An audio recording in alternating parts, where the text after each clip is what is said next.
नमस्कार, मी स्मिता कुलकर्णी. प्रशासनातील मानवी चेहरा अशी ओळख असलेल्या श्रद्धा बेलसरे खारकर यांचं गोतावळा हे पुस्तक नुकतंच प्रकाशित झालेलं आहे. या पुस्तकातल्या 24 व्यक्तिरेखा रोज एक याप्रमाणे आपल्यासाठी सादर करतोय.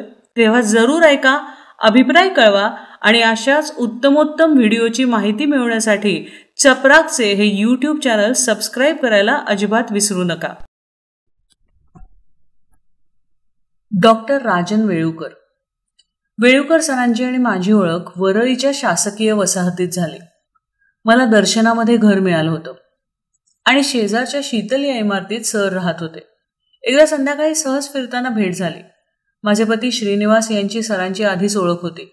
उंच सडपातळ बांधा, ताठ केस, खादीचे स्टार्च केलेले शर्ट पॅन्ट, चष्म्यातून डोकावणारी शांत पण तीक्ष्ण नजर आणि चेहऱ्यावर अत्यंत विनयशील भाव हे माझ्या आजही लक्षात आहेत.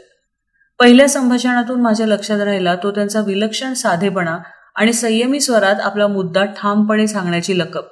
त्यावेळी ते मंत्री कार्यालयात विशेष कार्य अधिकारी होते. मीही त्यावेळी मंत्रालयात होते. तेव्हा क्वचित भेटीगाठी व्हायच्या. त्यांच्या पत्नी सौ गीता वहिनी या अत्यंत बोलक्या आणि मोकळ्या स्वभावाच्या होत्या. त्यामुळे आमच्यात कौटुंबिक मैत्रीही लवकर झाली.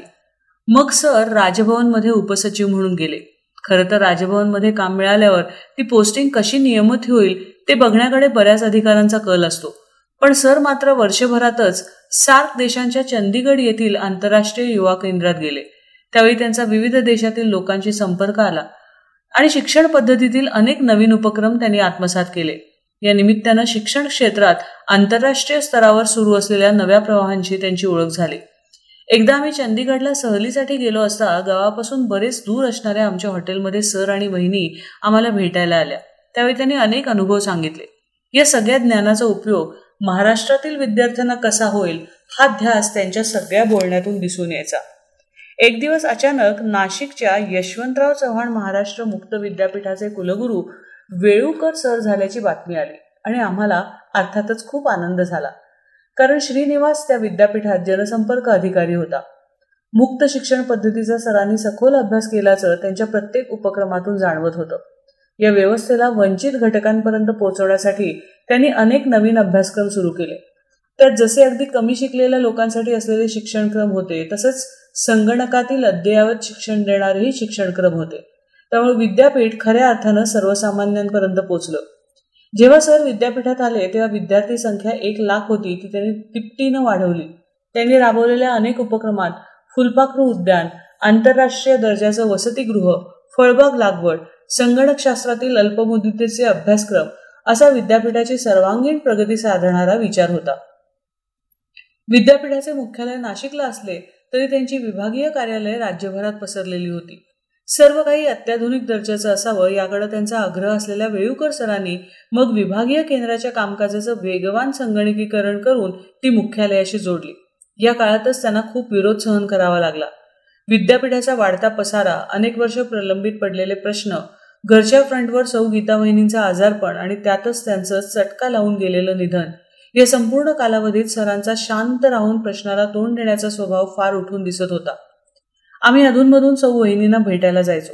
त्यावेळी सर आणि त्यांची मुलगी जान्हवी दोघे मन लावून वहिनींची सेवा करताना दिसत. वहिनींची तब्येत रोज खालवर होत होती. फार अवघड काळ होता. शेवटी त्यांच्या अकाली निधनानंतर एवढे मोठं दुःख पदरात येऊनही त्यांनी स्वतःवरचा संयम ढळू दिला नाही. समतोल वृत्ती राखली. उलट सरांनी भेटायला येणाऱ्यांची विचारपूस केली. वहिनीच्या आईंचा सांभाळ सरांनीच केला. त्यांचं वय सध्या 92 आहे. त्या नेहमी सरांकडेच असतात. मुलीच्या निधनानंतर त्या फार हवालदिल झाल्या होत्या. त्यांची समजूत काढताना सर जान्हवीला समोर उभे करून म्हटले होते, आई, ही बघा तुमची मुलगी, ही तर तुमच्या समोरच आहे ना. मी राजपत्रित महिला अधिकाऱ्यांच्या संघटनेचं काम करत होते. आम्हाला महिला अधिकाऱ्यांचं एक संमेलन घ्यायचं होतं म्हणून मी सरांना फोन केला आणि विद्यापीठाच्या वसतिगृहात ते घेता येईल का असं विचारलं. सरांनी कोणतेही आढेवेढे न घेता फक्त एवढंच विचारलं, संमेलन किती दिवसाचं असेल, किती लोक येतील. मी म्हटलं, सर, साधारण 300-400 लोक येतील आणि 2 दिवस चालेल. त्यांनी क्षणार्धात होकार देऊन आम्हाला सर्वतोपरी मदत केली. त्यावेळी भाषण करताना ते गमतीनं म्हणाले, आताच महिलांना पुरेशी मोकळीक मिळत नाही असं सांगितलं होतं. आमच्या विद्यापीठात मात्र तुम्ही मोकळा श्वास घेऊ शकता. इथे स्वच्छ सुंदर ताजी हवा आहे, कारण त्याचं आम्ही बिल लावत नाही. 2 दिवसाचं ते अधिवेशन खरंच अविस्मरणीय झालं. जणू काही आम्ही विद्यापीठाचे पाहुणे आहोत अशीच आमची सरबराई झाली. नंतर सर मुंबई विद्यापीठाचे कुलगुरू झाले.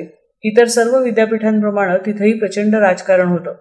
हितसंबंधी लोकांनी कारस्थानाचा नवा नीचांक प्रस्थापित करत प्रसारमाध्यमातून त्यांच्यावर व्यक्तिगत टीकेचं वादळ उठवलं. पण त्याकडेही दुर्लक्ष करून सर शांतपणे काम करत राहिले. या काळात त्यांनी विद्यापीठात अनेक आंतरराष्ट्रीय दर्जाच्या संस्था उभ्या केल्या आणि त्यासाठी त्याच दर्जाच्या इमारतींचं बांधकाम पूर्ण केलं. वर्ल्ड सायन्स काँग्रेस ही प्रतिष्ठित परिषद आयोजित केली.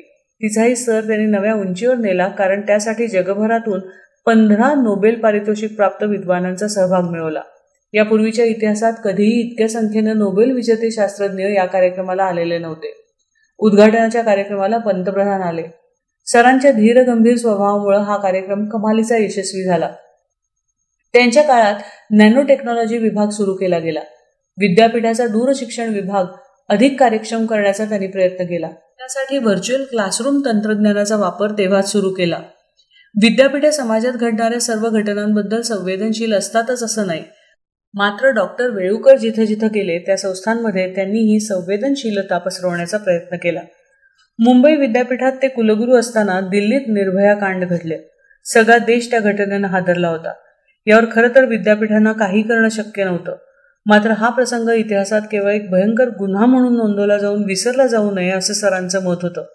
या गंभीर विषयावरचं समाजाचं चिंतन एक दस्तऐवज म्हणून पुढील काळातही उपलब्ध राहावा म्हणून सरांनी विविध संपादक, लेखक, विचारवंत, स्त्रीमुक्ती चळवळीतील कार्यकर्त्या अशा सर्वांचं या विषयावरील लेख संपादित करून त्याचा एक ग्रंथ प्रकाशित केला. सरांवर गांधी विचारसरणीचा फार प्रभाव आहे. ते नेहमी कपडेही खादीचेच घालतात. गांधीजींची 150वी जयंती ही गांधी विचाराला पुन्हा भेट देण्याचा प्रसंग मानून त्यांनी गांधी 150 नावाचा एक सखोल चिंतन ग्रंथ गांधी विचारांच्या अनेक तज्ज्ञांना बरोबर घेऊन प्रकाशित केला. काही हितसंबंधी गट, तट आणि माध्यमं त्यांच्यावर नाराज असली तरी विद्यापीठातील अधिकारी, कर्मचारी आणि विद्यार्थी मात्र त्यांच्या कार्यपद्धतीवर खुश होते.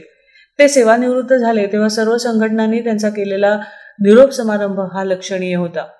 मुंबई विद्यापीठातून ते सोमय्या महाविद्यालयात गेले. मध्य प्रदेशातील रायसोनी विद्यापीठातही त्यांनी कुलगुरू म्हणून काम केले आणि आता ते सुरतच्या एका विद्यापीठात कुलगुरू आहेत. वेळुकर सरांचा इतका सारा प्रवास पाहताना माझ्या एक गोष्ट प्रकर्षानं लक्षात आली की इतकी मोठी पदं मिळूनही सरांचे पाय नेहमी जमिनीवर राहिले. त्यांनी कधी त्या गोष्टीचा गर्व केला नाही किंवा मोठेपणा मिळवला नाही. मंत्रालयात ते जेव्हा एखाद्या सचिवाला किंवा मंत्री महोदयाला भेटायला जातात त्यावेळी तिथं असणाऱ्या शिपायापासून ते सर्वांची आस्थेनं ते चौकशी करतात. आमच्या घरासाठी तर ते नेहमीच घरातील एखाद्या वडीलधाऱ्या व्यक्तीसारखे राहत आलेत. आमच्या कुठल्याही छोट्या मोठ्या गोष्टीसाठी आम्ही बिनधास्त सरांना फोन करून त्रास देतो. सरही प्रश्न अतिशय शांतपणे समजून घेऊन तटस्थपणे मदत करतात. एकदा मी त्यांच्याकडे माझ्या ओळखीच्या मुलीला घेऊन गेले होते. तिला परदेशी शिक्षणाला जायचं होतं. तिला काय करावं, कोणता शिक्षणक्रम निवडावा यासाठी तज्ज्ञांचं मार्गदर्शन हवं होतं.